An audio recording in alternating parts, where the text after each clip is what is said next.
This new babysitting client was supposed to solve all my money problems, but never in my wildest dreams could I have imagined it to be him. Arthur Hale.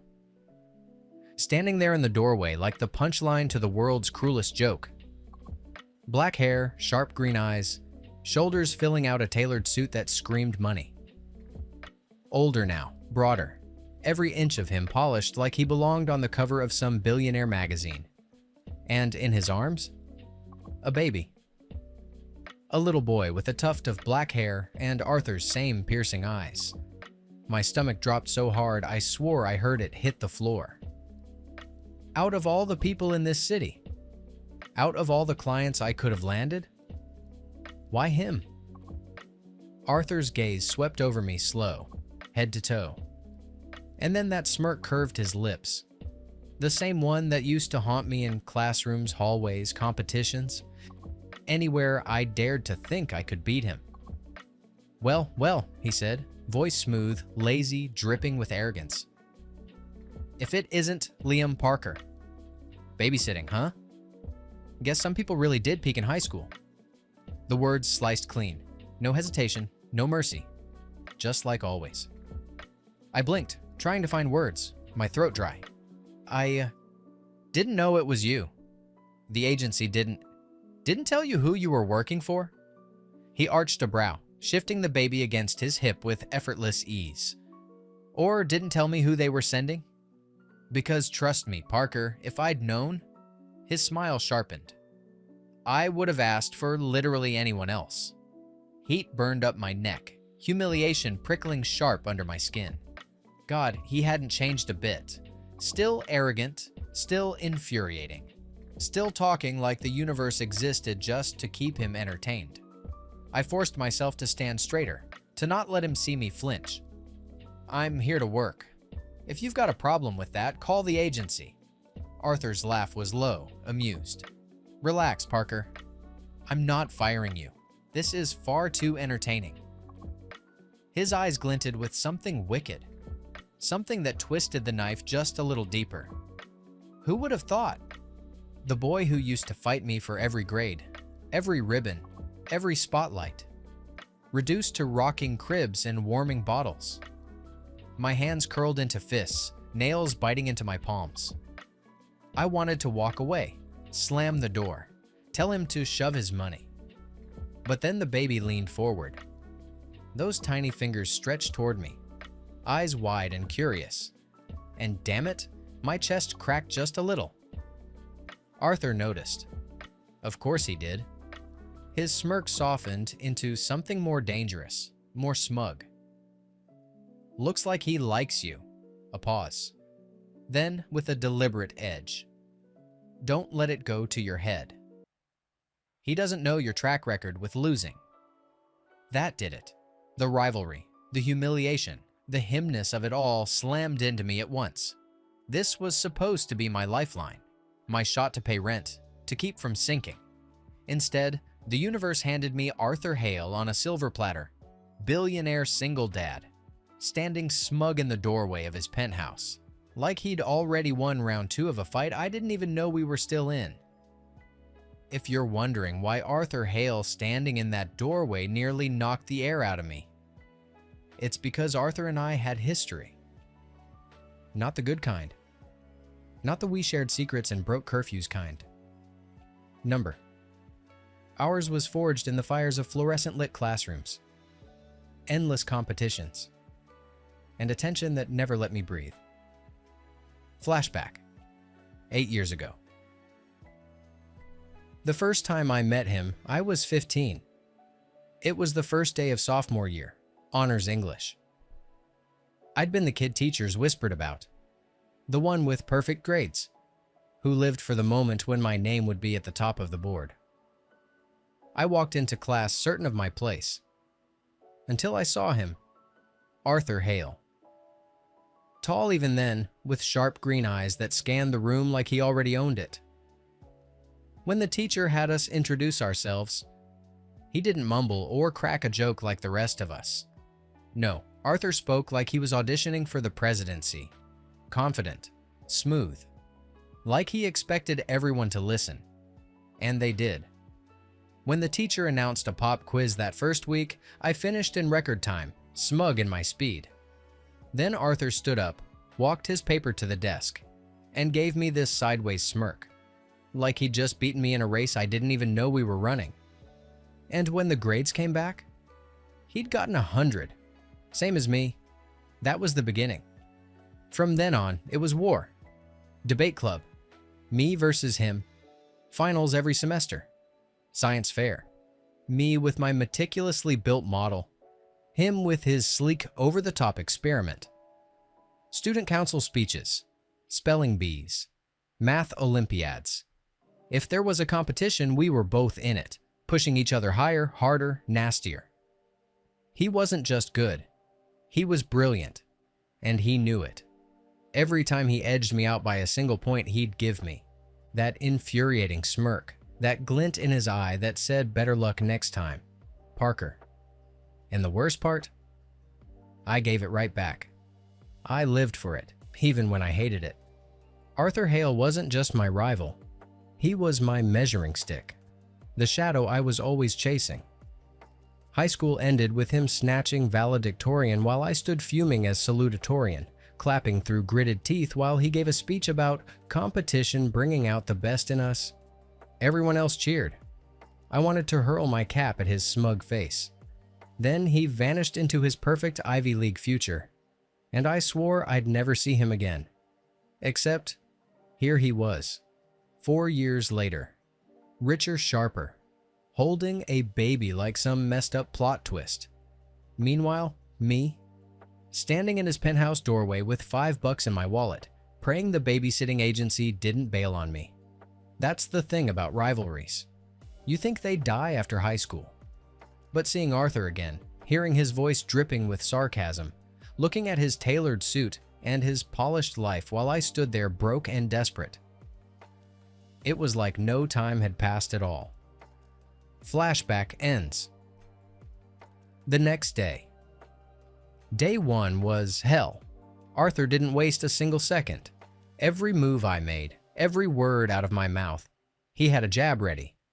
"Careful with his bottle, Parker. I'm not sure you can handle basic measurements. Considering how you nearly flunked chemistry sophomore year, I bit my tongue. Don't drop him." Then again, you were always the type to drop the ball. I smiled through gritted teeth. And the kicker? Who knew my old rival would end up wiping spit up for a living? Life's full of surprises.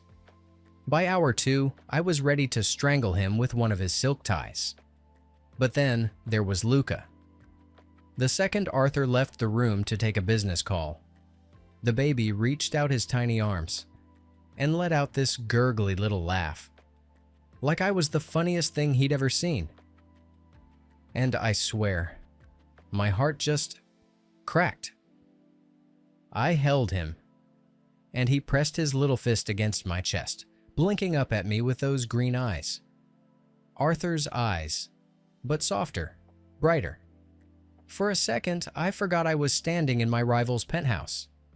It was just me and this little human who trusted me completely. "Don't worry, kid," I whispered. "I've got you."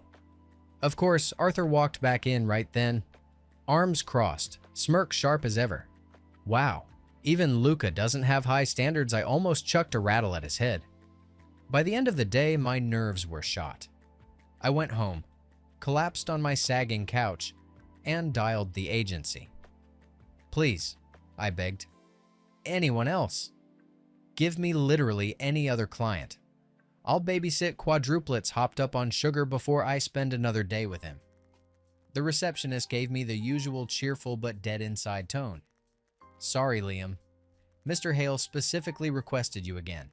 Contract's already locked." My stomach twisted. "So I'm stuck?" "Stuck," she confirmed.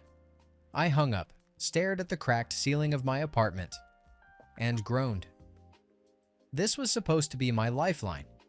Instead, I'd been tossed right back into the one rivalry I thought I'd escaped. And the worst part? His baby liked me, which meant so did my bank account. A few weeks later. Weeks blurred together, each one more unbearable than the last. Every morning I showed up at Arthur Hale's glass palace, plastering on a smile, while inside I wanted to slam the door in his smug face. He never missed a chance to jab. "Try not to burn the formula this time, Parker. I'll give you bonus points if you manage to fold those tiny shirts without wrinkling them." Funny. Back in high school, you couldn't stand being second best. Now you're second best at babysitting. I should have walked. Should have stormed out. But then there was Luca. Luca, who squealed when he saw me. Who stretched out his arms until I scooped him up. Who giggled when I made ridiculous faces and clung to my shirt like I was his favorite toy. His laugh was sunshine bottled in a sound. And every time Arthur shot me one of those sharp, knowing smirks, Luca's soft little hand on mine kept me from exploding. So yeah, I stayed. Arthur and I clashed like storm clouds. I'd roll my eyes, he'd smirk, I'd snap back, he'd raise an infuriating brow. The air between us was always heavy, charged. Like the rivalry from years ago hadn't just survived, it had been waiting. Then came the night of the storm. It started as a distant rumble while I was feeding Luca, rain smearing streaks down the wide windows. He tensed in my arms, big eyes darting toward the glass as the sky lit up. Arthur strode in, phone glued to his ear, rattling off numbers in that cold business voice of his. But the second thunder cracked. Luca whimpered and clutched me tighter. Hey, it's okay," I murmured, rocking him gently. But he shook his tiny head and whispered, "Daddy." "Liam." Arthur froze mid-sentence. His eyes flicked to me, then to his son, who was now stubbornly tugging on his shirt with one hand and clutching me with the other. "He wants—" Arthur's voice trailed, uncertain. "Both of us." Luca nodded, tears trembling on his lashes. And just like that, Arthur Hale, the untouchable billionaire, the man who never let anyone see him falter, sighed and slipped his phone into his pocket. Fine. Both of us.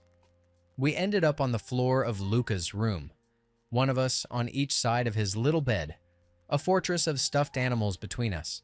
The storm raged outside, but inside it was quiet, strange. Arthur sat stiff at first, arms crossed, pretending he wasn't here under orders from a 5-year-old. But Luca babbled, kicking his little legs, and I couldn't help it. I laughed. The kind of laugh that bursts out, raw and unexpected. Arthur glanced at me, and for the first time in weeks, he didn't smirk. He softened. Just a flicker. "You still laugh the same," he said suddenly, voice lower, almost thoughtful. The words caught me off guard. "What's that supposed to mean?" He shrugged, looking away. "Back then, whenever you beat me at something, you'd laugh like that. Like it mattered." I blinked at him. The thunder rolled, filling the silence. It did matter. Arthur's lips twitched, not quite a smile. "Yeah, to me too." For a second, we just looked at each other. Old grudges humming in the air, but something else now too. Something I couldn't name. Luca squealed again, tossing a stuffed bear toward Arthur's chest. Arthur caught it clumsily, and I cracked up at the sight of him, Mr. Perfect, fumbling with a teddy bear. Arthur actually chuckled too, shaking his head. And then, our eyes met. It was stupid. Just a glance across a pile of stuffed animals, but the air shifted. The storm outside roared, lightning flashing through the windows, and in that pale light, his eyes looked different, softer, warmer. My breath caught.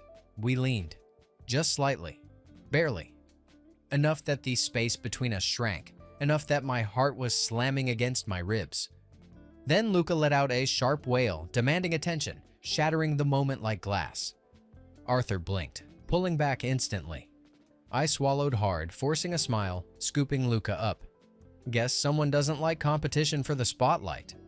Arthur smirked faintly, but it was different this time. Not cruel, almost shy. The storm kept raging outside.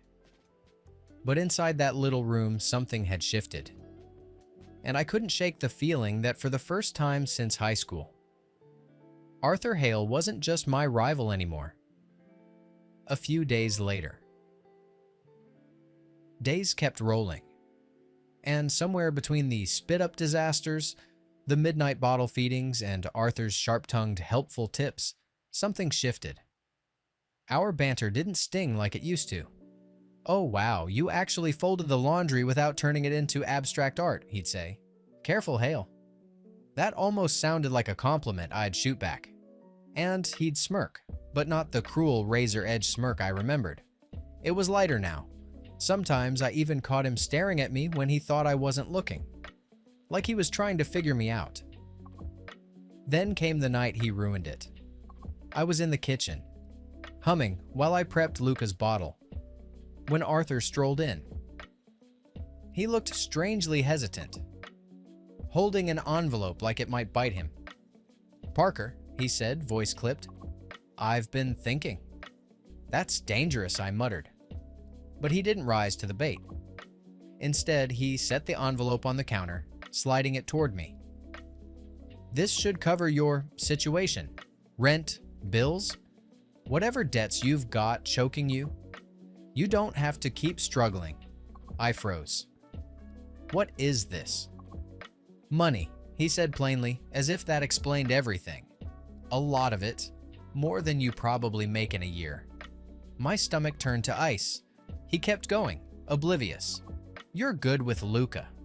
Better than I expected. "I don't want you worrying about your personal problems while you're here. So take it. Fix your life," I snapped. I slammed the bottle down so hard milk sloshed out. "You arrogant, condescending prick. You think you can just throw money at me and make me, what, grateful, obedient?" Arthur's eyes widened. "That's not...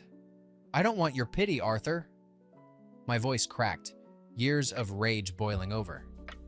"I'm not some charity case you can write off with a fat check. I don't need saving, especially not by you." For once, he had no clever retort, just silence. His jaw worked, but no words came out. I tore the envelope in half, tossed it on the counter, and stormed out. The agency called the next morning. Arthur had requested a replacement. Fine. Perfect. I was free. But then my phone buzzed again. And again. Same message from the agency. Luca refuses everyone else. Cries until he's sick. Client wants to talk. I told myself I didn't care. I told myself I was done. But the image of Luca's little face, crumpled and red with tears, wouldn't leave me. And neither did the image of Arthur's eyes when I walked out. 3 days later. 3 days later, there was a knock on my apartment door. I almost didn't answer. But when I did, Arthur Hale stood there. Not in his perfect suit. Not with that armor of arrogance. He looked tired. Vulnerable, even. And in his hands, not an envelope. Something small, awkwardly wrapped in brown paper. "I'm not here with money," he said quickly. "Just this." Suspicion prickled. I took the package, tore it open, and froze. Inside was my old beat-up guitar. The one I'd pawned months ago when rent was due. The wood gleamed with fresh polish, the broken tuning peg replaced. My throat closed up. How? Arthur shifted, uncharacteristically uncertain. "You used to play. Back in school. You left it in the music room sometimes." I remembered. The pawn shop still had it. I thought, maybe you'd want it back. Something inside me cracked wide open. "Why?" My voice was barely a whisper. "Because," he said, meeting my eyes, "you deserve something that's yours. Not a handout, not pity, just something you love." The tears hit before I could stop them. All the walls I'd built, all the armor I wore, crumbled. I sank onto the couch, clutching the guitar like a lifeline. The words spilled out before I could swallow them back. "My parents died when I was 10. My voice shook. Car crash. No family to take me in. So it was foster homes. Bad ones. I learned real quick. If someone gives you money, food, anything, it's because they expect something back. Nothing's ever free. Nothing's ever safe. And I swore I'd never be anyone's charity case again. Arthur didn't interrupt. He didn't pity. He just sat beside me, silent, listening. Finally, he said quietly, "I didn't know. I should have asked." Instead of assuming, I wiped at my face, embarrassed. "Yeah, well, now you know why I flipped." He leaned back, eyes on me. For once, no smirk, no jab, just honesty. "I wasn't trying to buy you, Liam. I was just scared of screwing up, of failing Luca. And money's the only tool I've ever been good at using. But you're giving him something I can't. And I wanted to make things easier for you. I went about it wrong." For the first time, I believed him, and sitting there with my guitar in my lap, his warmth close beside me, something in my chest finally loosened. Maybe Arthur Hale wasn't the same arrogant rival I remembered. Maybe he was something else entirely. About a month later. If someone told me a month ago that I'd be at Disneyland holding the hand of my ex-high school rival's son while that rival trailed close behind, I would have laughed them into the next county.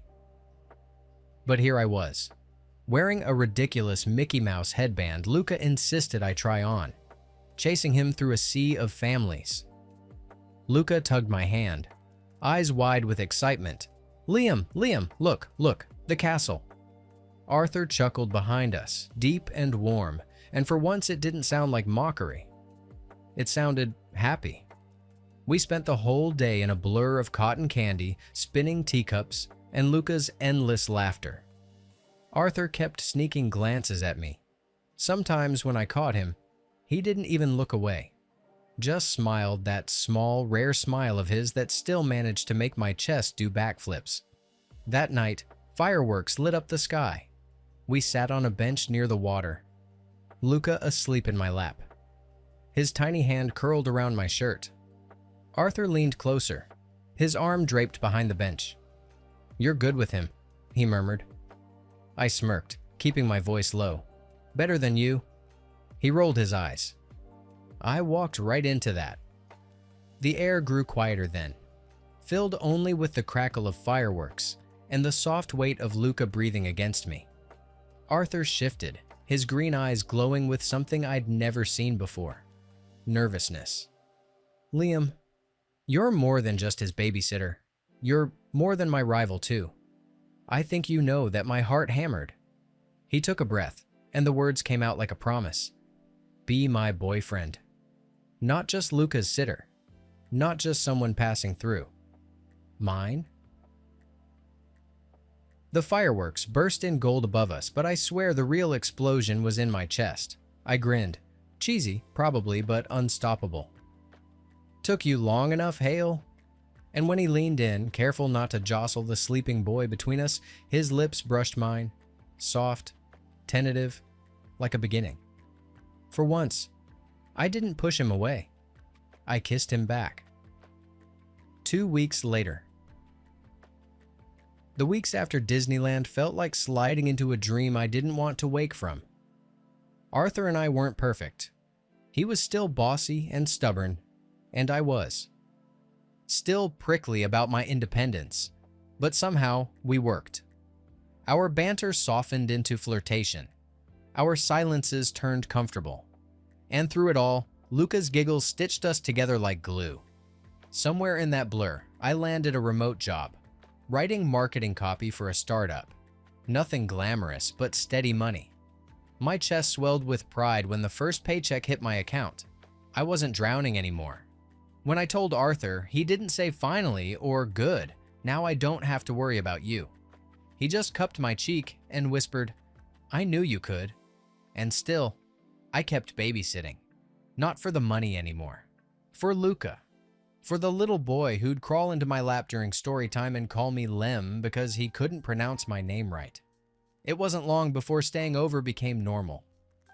One night after a movie marathon, I fell asleep on the couch with Luca snuggled on my chest, only to wake with a blanket tucked around us, and Arthur dozing in the chair nearby, watching us like we were the whole world, By the time Arthur handed me a spare key, it didn't even feel like a big leap. My toothbrush was already in his bathroom. My clothes were in his drawers.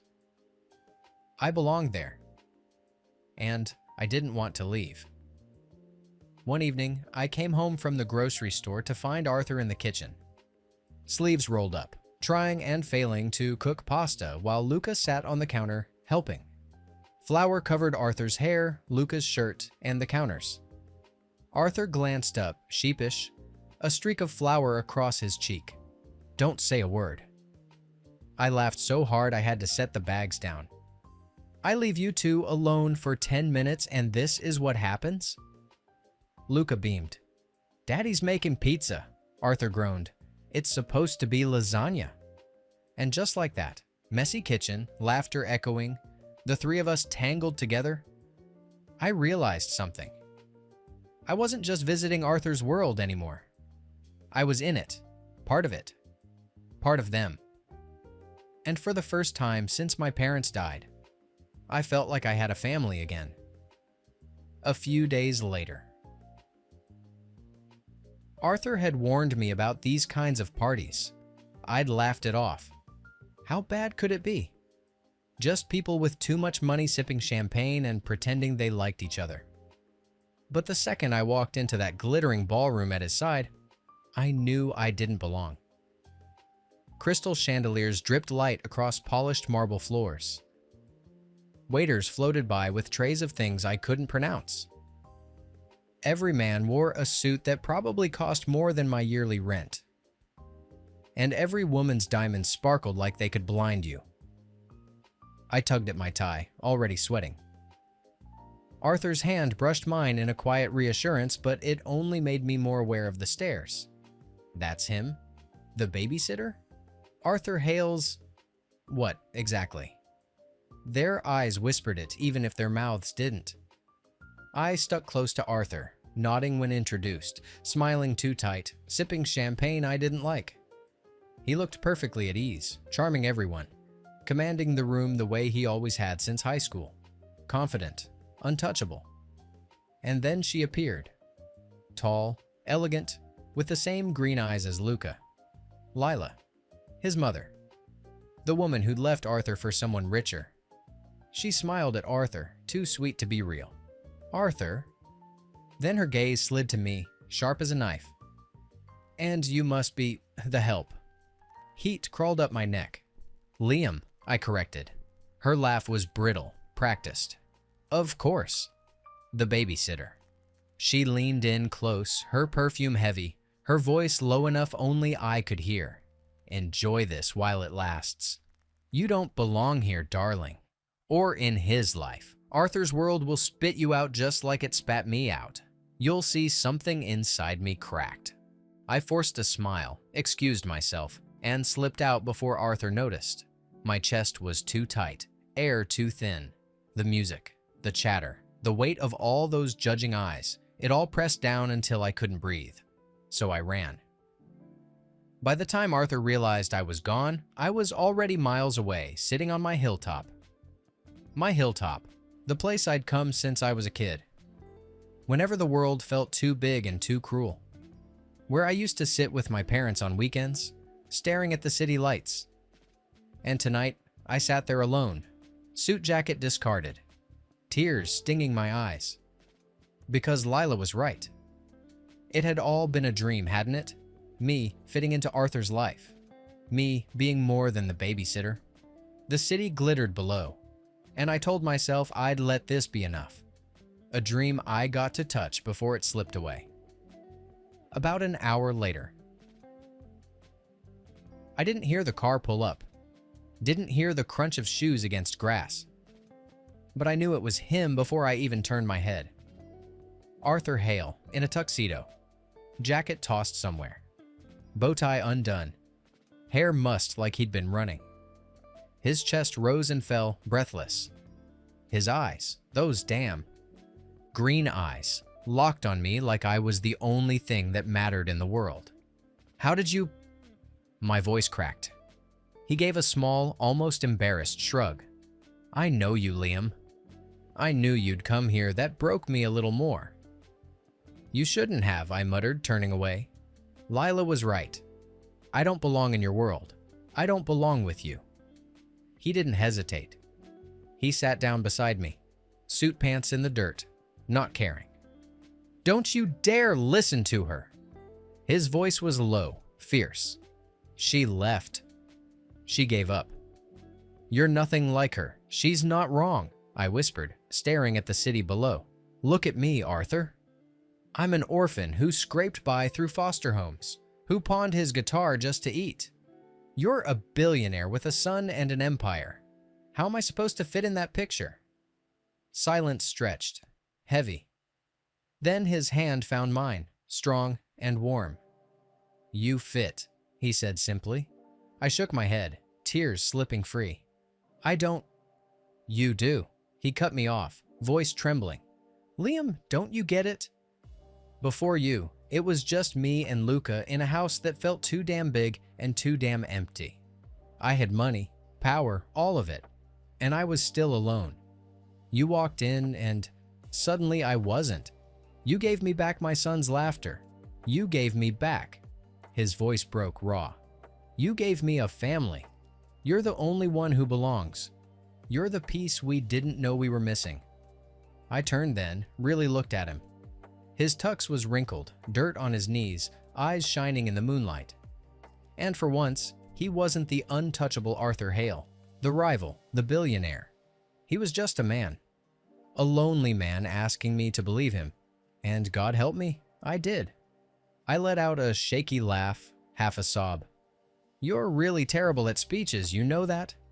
He smiled, small and soft. "Maybe. But you're even worse at running away." And then he kissed me. Hard, desperate, like he'd been waiting years to. On that hilltop under the stars, I finally let myself believe it. That I belonged. That I was home. A few days later. It was supposed to be just a normal family night. Arthur had promised Luca a special surprise. And somehow I ended up wrangling a very excitable 5-year-old into his tiny sneakers, while Arthur just smirked like he was in on some big secret. We pulled up to the movie theater and my eyebrows shot up. The whole building was empty.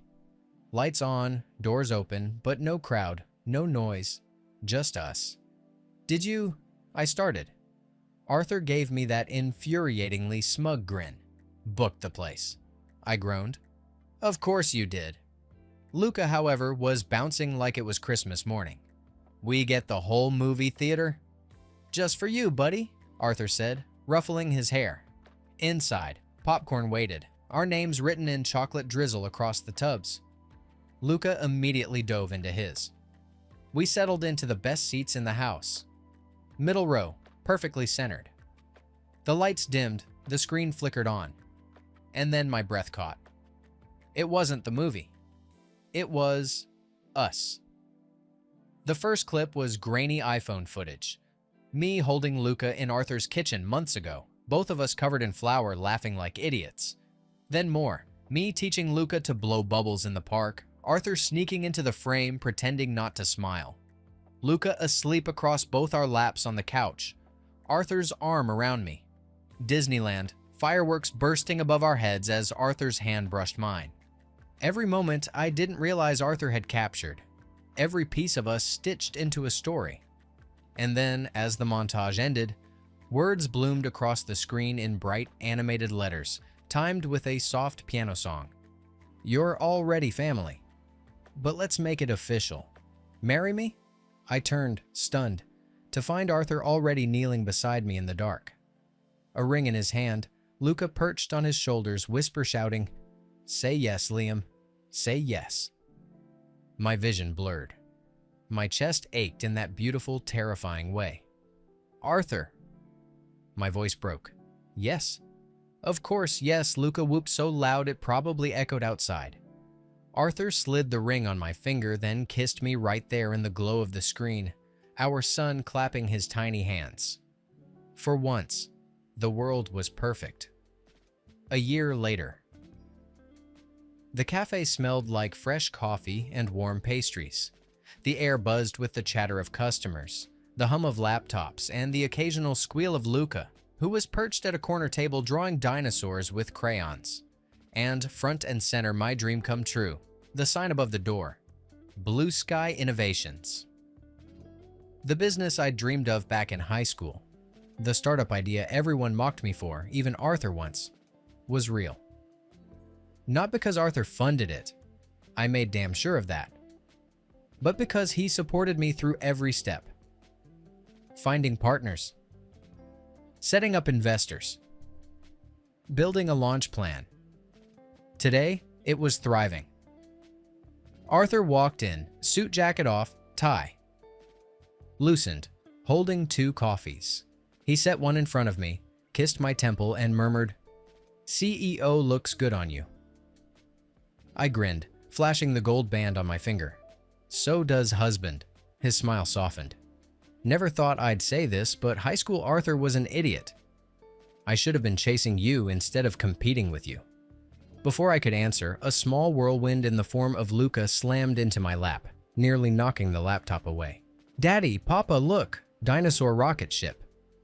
Arthur and I both leaned in, gasping like it was the most important masterpiece in the world. Luca beamed, soaking up the attention.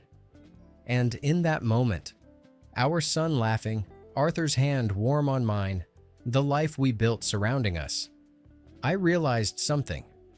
We weren't rivals anymore. We weren't even just lovers.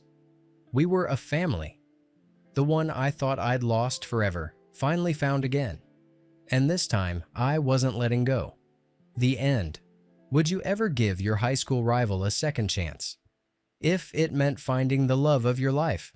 Thanks for watching.